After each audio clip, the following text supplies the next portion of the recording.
Hey guys, what's up here? Mikey with 303 Mobile Welding, and today I'm bringing you guys a rig tour. So we basically what happened was my old rig started getting an oil leak in the H-pop, and it was kind of one of those things that it's going to be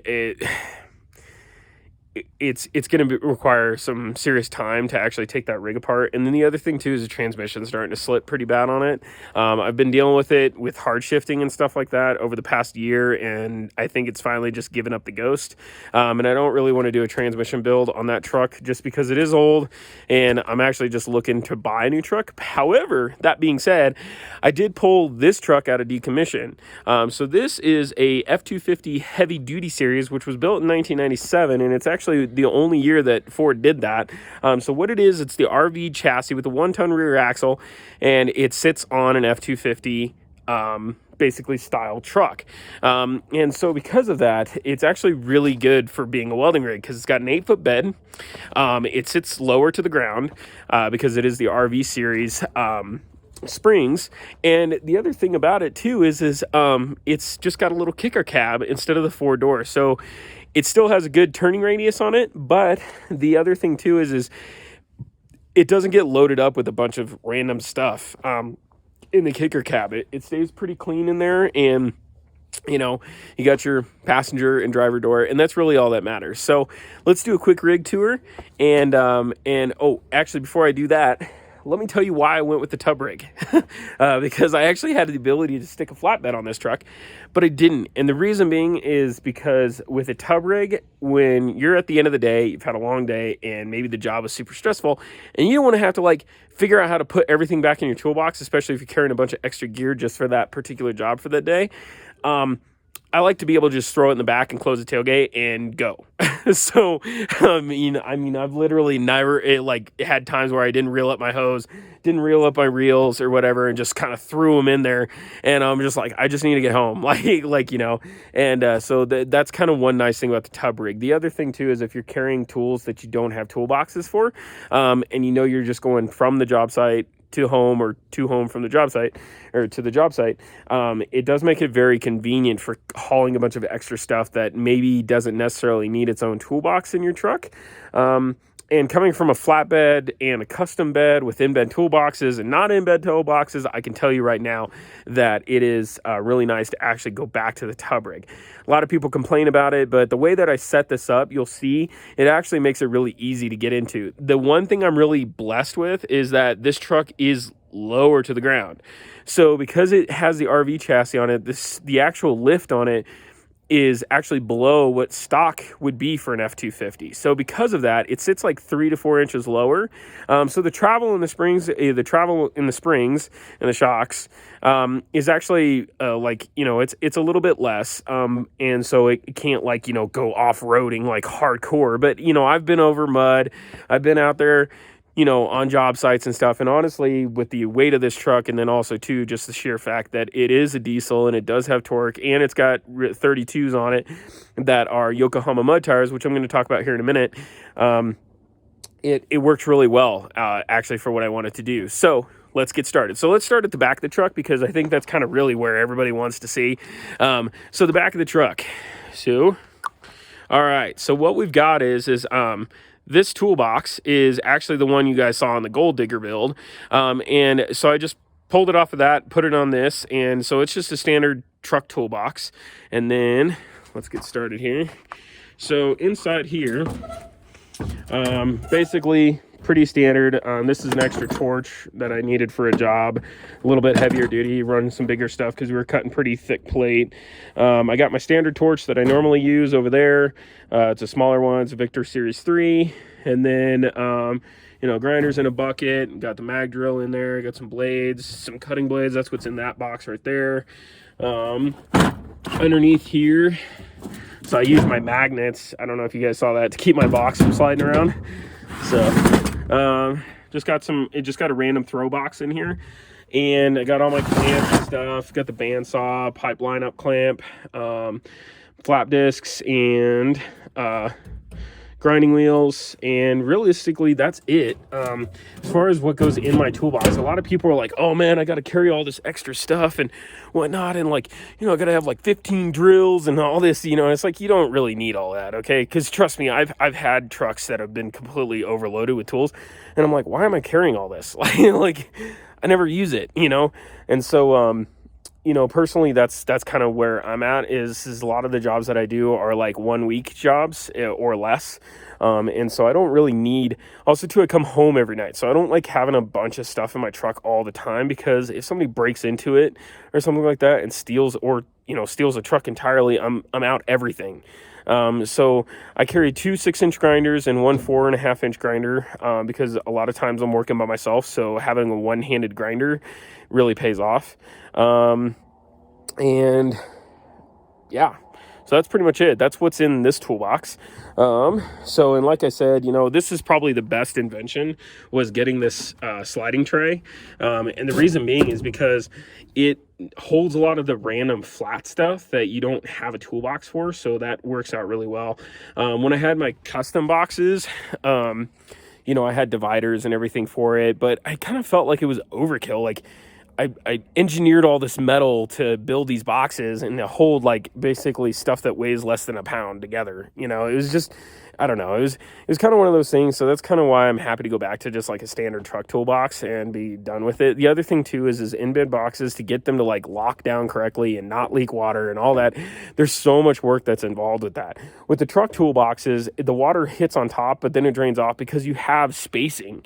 You know, like all the snow and stuff accumulates underneath the toolbox. It's not, you know, it's not part of it. It's not part of the bed itself. Like, you know, it's not sitting directly on the bed. And the other thing too is there is drain holes in this toolbox. So in case the lid's open or whatever, we start getting rain or snow, I don't want that in there. So the next thing I did was I took a piece of just standard 2 3/8 pipe, schedule 40, and just put it all the way across.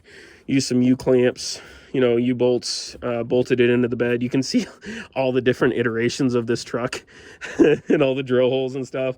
When I was first starting out, trying to get it, you know, I had angle iron everywhere and trying to weld stuff up. So this is kind of like how, this is honestly the best tub rig setup I've had.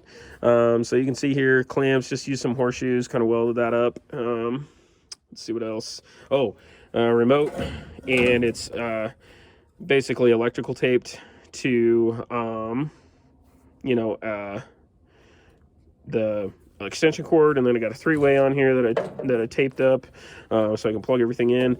Put a magnet on the remote, so that's a big thing. Let's see what else we got. Oh yeah, so this was completely by accident. So I ordered a Wilton vise, and it came, and it's red. So like, I was like, wow, that's convenient. And so anyways, but a lot of people also ask me too what this is, and this just isn't finished. It's basically what it is a step. However, it's going to be capped right here. It's going to be capped on this side or that side, and it's going to have a flap on this side that's going to lock down. This way I can haul like a bunch of 4-foot to 6-foot pieces of angle that I need for like small repair jobs and stuff like that, because that stuff doesn't really fit too well in the bed just because it's long, but you know, plate and stuff like that does fit back there. So this is like a great, this was kind of like inadvertent. I didn't actually do that on purpose. I put the step in because I needed a place to put the vise, but yeah, and everybody also asked me too, Mike, why is your vise so low? And the reason being is because 90% of the stuff I do, like when you actually put it into the vise at normal deck level, it's too high. Like you're like doing one of these numbers trying to get over it. And so I'm just like, I'm just going to put it lower. And the other thing too is it actually worked out. So I put this extra little tie down mechanism. I just used a climbing carabiner.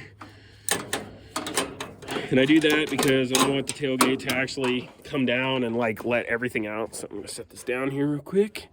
Set that down right there. So, because it does require 2 hands to open the tailgate, because it is so freaking heavy. So, and then basically what I did was went through. This was a tailgate that I built a long time ago. So works good. You know, it does what it needs to. The nice thing about having the perforated metal is everything kind of drops, like all the shavings and stuff just kind of drop through it, so it doesn't accumulate. So you'll actually notice there's a very minimal amount, whereas on my flatbed, it was everywhere. like no matter what hit the flatbed, it stuck to it. And so with this, it actually does kind of help, especially with like the mag drill stuff, which sprays stuff everywhere, and it's just a nightmare, and there's shavings everywhere and whatnot. The perforated metal is definitely the way to go on that. So yeah, got the level in there, and this is all open underneath, as you guys can see. So it's all open under there, so which is really nice. So you can stick stuff, you know, ladders, throw boards and stuff like that underneath there. Let's see what else we got here. Got the good old mud board here. This toolbox is actually for jack stands. So I got 2 in there right now because all the rest are in the shop because I was doing some fab last night. Yeah, I can fit up to 7 full-size jack stands and 2 little ones in this, actually, with it, you know, like when you actually stack them in there correctly. If you're just throwing them in there, you get like about 5. So which is kind of nice, but it does lock, and it's just a place to, honestly, it's just a place to keep the jack stands. And so it's not waterproof or anything, so snow and stuff does get in there or whatever, but they're jack stands, they can take it. So yeah, a saline bottle holder, which was kind of just thrown together at the last minute because I was kind of running out of time. But you know, got the welder in there, whatnot, fire blanket, rod box. This thing is awesome. So I just put all of my rods in this. So this is a 70. So the only rods that are open in this box are 10 series rods, or high cellulose, because they don't attract water, absorb water very much. But there is weather lining in here and whatnot. But here, I'll just freaking open it. Hold on, I gotta get my mud board out of here. Hold on, I'm gonna set this down.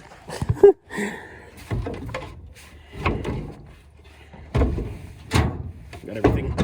That's the nice thing about the way that I designed this, is everything kind of locks itself in. So anyways, so here, I'll go show you guys what I'm talking about here. So see, rod boxes, and then down in there, there's some open boxes and stuff. I don't really want to take all that out, but yep. So anyways, so that's that. That actually works out really well. So people are like, oh man, is that a stock ammo box? And no, it's not. So I took this, what is this? This is a 50 cal, I think, ammo box. Might be 60. I don't know. Not a military guy. But I want to say that was a mortar ammo box. But I took the lid off, and the basically hinge style stuff, which does not weld very well, guys, because I don't know what it's made of. But anyways, and then just built basically the shell out of 16 gauge steel, and made a new box that was deeper, so that way I could fit all my rods and stuff in there. So let's go to this side. So anyways, hope you guys are enjoying this. So next is the reel setup, and once again, haven't had time to completely finish this, but this reel has been with me a very long time. So it's been on a lot of different rigs, and it's not like a really industrial grade reel. So you'll see here that everything's all beat up, and the welds look absolutely atrocious, and it's just because it has been cut off, rewelded, cut off and rewelded at least 14 times, being moved around trucks and rigs and whatever. So, you know, did what I could. It's on there nice and tight now. The actual reel reinforcement is actually that angle right there. It's tacked up to that. So that's actually what keeps it held down. Let's do this. So we got basically a bottle holder. So I originally built this for a bigger bottle, but I carry this medium size 125 bottle on it. You know, standard leads, whatever. Got the stuff in here, so I got some more room to put in here. I always carry a thing of oil for my truck, because Big Red does actually eat some oil, and I'm not really sure where it goes because it doesn't leak out the bottom, and there's nothing in the valley of the engine, so I have no idea where it's going. So we're just going to assume that, and all the injectors are new. So I don't know. Like, it just eats oil. It doesn't like eat it. It's like a quart probably every 5 gas tanks. So that's a lot of miles when you think about it. Cause I get like almost 20 miles a gallon in this truck fully loaded, which is crazy, but so yeah, but anyway, so that's it. It's pretty basic. I got my, little like step ladder thing, the Gorilla platform, got the mechanical lock for the tank, and I just use tie downs up front because the bottle size changes sometimes. Same thing with the acetylene. If I need a bigger acetylene or a smaller one, I have the ability to do that. And yeah, so anyways, yeah, so here, I'll show you guys something. So this vise, actually I specifically placed so it would clear the tailgate. So that's why it's like this. So that works really well. So I can still put the tailgate down and actually use the vise at the same time, because see,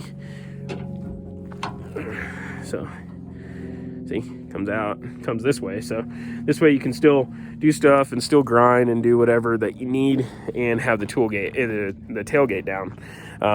So that's one really nice thing about it. So let's see what the inside of the truck looks like.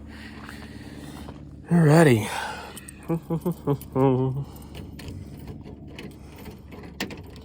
So yeah, I got to figure out this door mechanism. I don't know what I did. I slammed it shut the other day, and like this weird noise came out of it, and I was like, what? And now it, like, to lock it, like you have to lock it, or to unlock it, you have to lock it and then unlock it. It's weird. I don't know what I did. Anyways, I got to take the door apart for that. But here, let's see here. Good news is I always have another door to get in through. So seat covers, just Cabela's standard. I think they're called like Trail Series or something. Got the old classic Copenhagen dip here. There you go. And all my random tool sets and stuff, grinding hoods and whatnot, Dremel. So pretty much that's pretty basic. You guys will notice, so this is something that I do on all my trucks, here, I'm gonna put it down for just a second. Sorry. All right. Is the seat covers, is I go through and tie this extra cord up, and you can actually put a bunch of different types of hoods like that on the back side of your seat. So it works out really good because people don't know where to put their hoods, or they just kind of get thrown in the back and they get dinged up, scratched up, whatever. So that's a really easy way to do it. If you guys have seat covers already and you want a place to put it, it works good for pancakes too. So that's pretty much how I do it. Anyways, so that's the truck setup. Standard, it's the international design that Ford took over for the 7.3. It's a 4R100 rebuilt transmission. Together, the transmission and the engine only have probably like, I'd say maybe 60,000 miles on them. So it's pretty much brand new, but there is almost 310,000 miles on the truck body itself and the axles and everything. So, but been a lot of work done to it over the years, replacing everything and going through the engine and whatnot. And so it's worked out. And honestly, we're just going to keep driving this until this truck takes a shit, and when that happens, then at that point in time I'll probably buy a brand new truck from the dealership with a warranty and stuff. I'm really looking at a single cab and with an 8-foot bed, and I'm gonna go with a tub rig on that too, just because I really like the tub rig. I've used it a lot lately, and since I switched to this. So anyways, so hopefully you guys enjoy, and stay tuned for more.